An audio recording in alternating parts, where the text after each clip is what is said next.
Okay. Welcome to Fan for Racing Radio. I'm Fan for Racing Sharon, and joining me today is Sal Sagala, and we are here for the review of Iowa for the NASCAR Cup Series.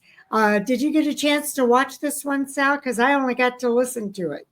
Yeah, I watched it kind of pieces off and on. It was a exciting race for sure. I don't know, this Iowa track just seems it's one of the for me it's one of the better races. Yeah, I enjoy it. I mean it's really a good race. I mean, a lot of passing, a lot of action on the track and the best thing is we get to see Hurricane Hocevar do his thing. Well, it's a short track. They call it the fastest short track on the planet. So Yeah. it's a very fast short track, which I really enjoyed, that it's so wide that you can have that 3 wide and people passing. So I enjoyed the race very much. Oh yeah, And I like Iowa Speedway. William Byron had to save quite a bit of fuel to the max for a very suspenseful NASCAR Cup Series win at Iowa.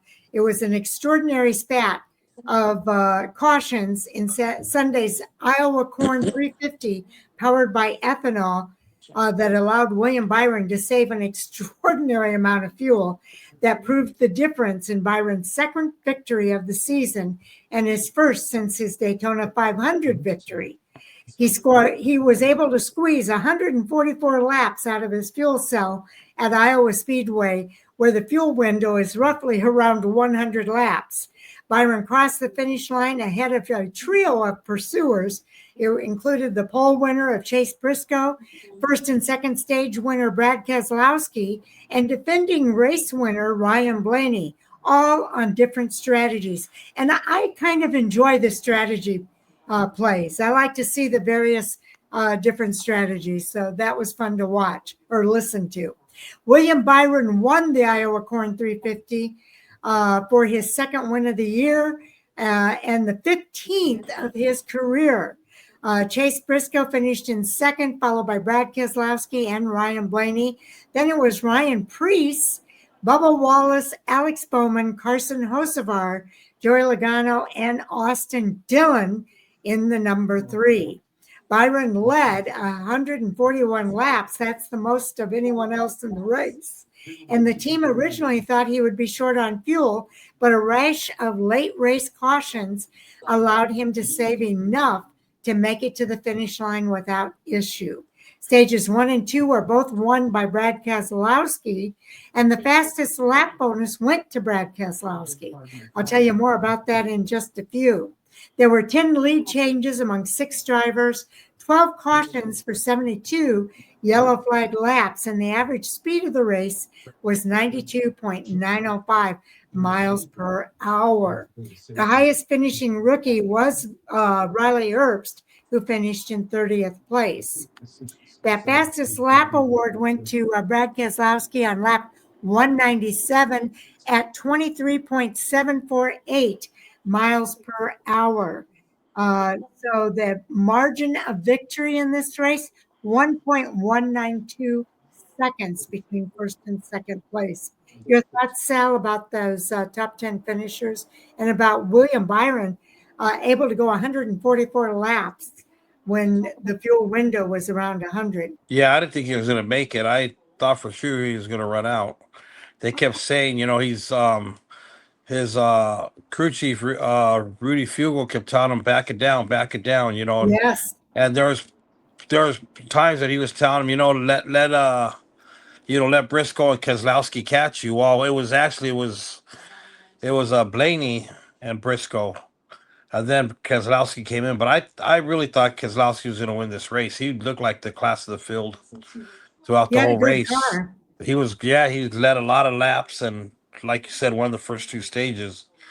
But William Byron, stretched out that field. If he would have stretched out that field, it would have been a good race between Briscoe and Keselowski. For a while, Brad was catching up, and then he just burned out his car. And but other than that, you look at the top 10, Alex Bowman in there, Ryan Preece, Ryan Blaney, who looked like he had a good chance to win it.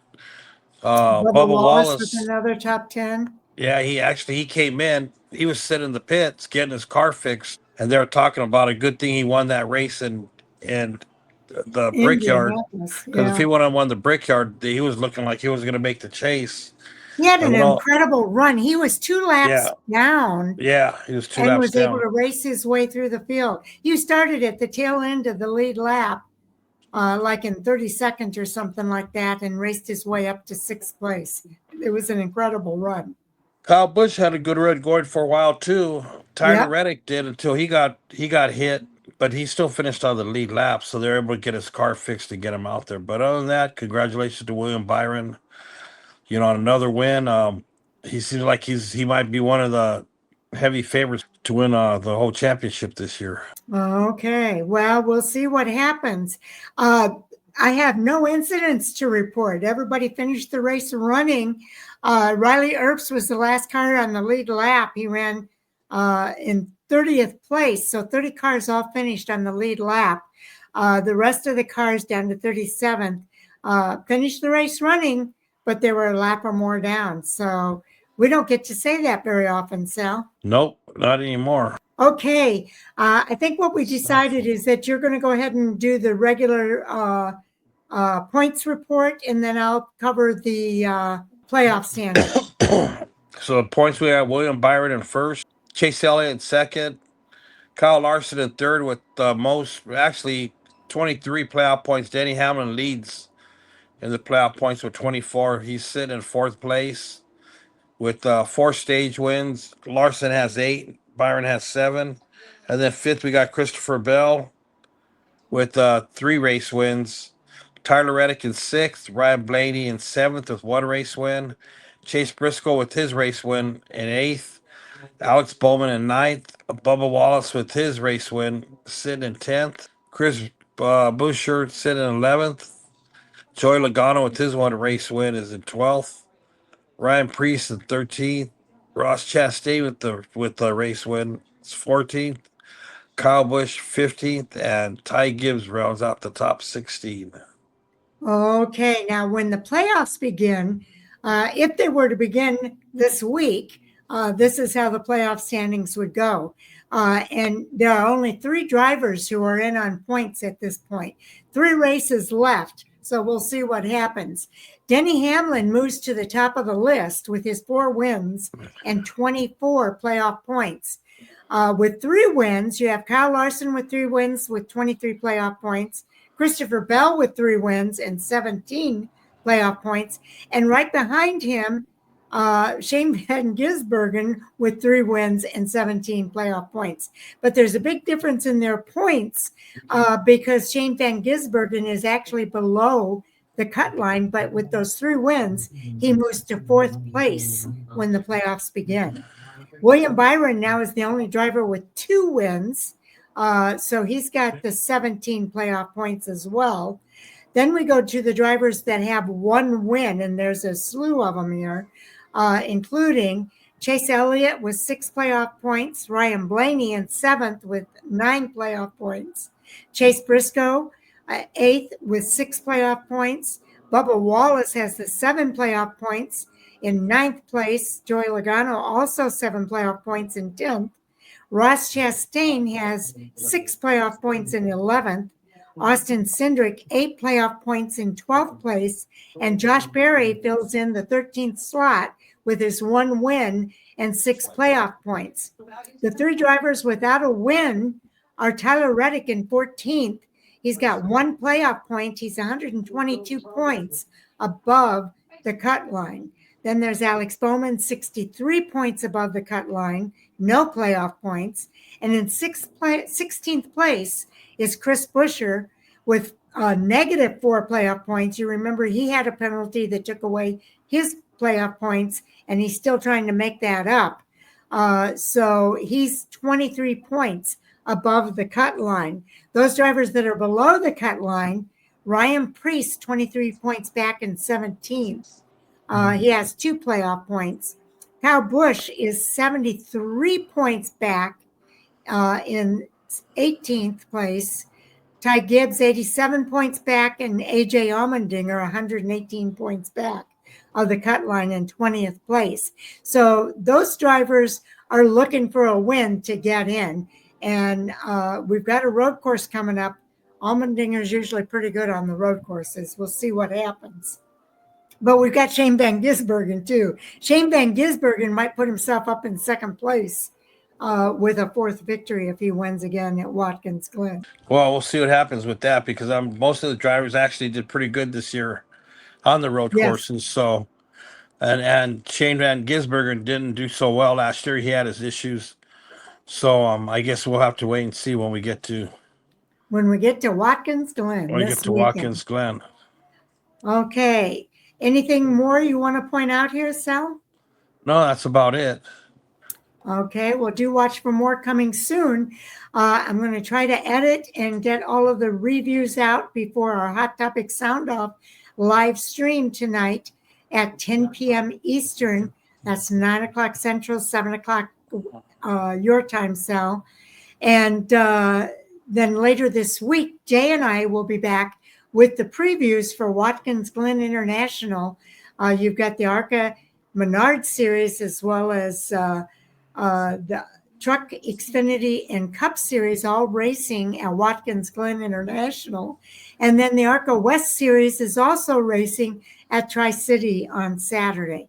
So a lot of previews coming up this week. And then Taz and I will be out here on Friday with our fantasy report heading into Watkins Glen this weekend. So you want to watch for that coming out on Friday afternoon.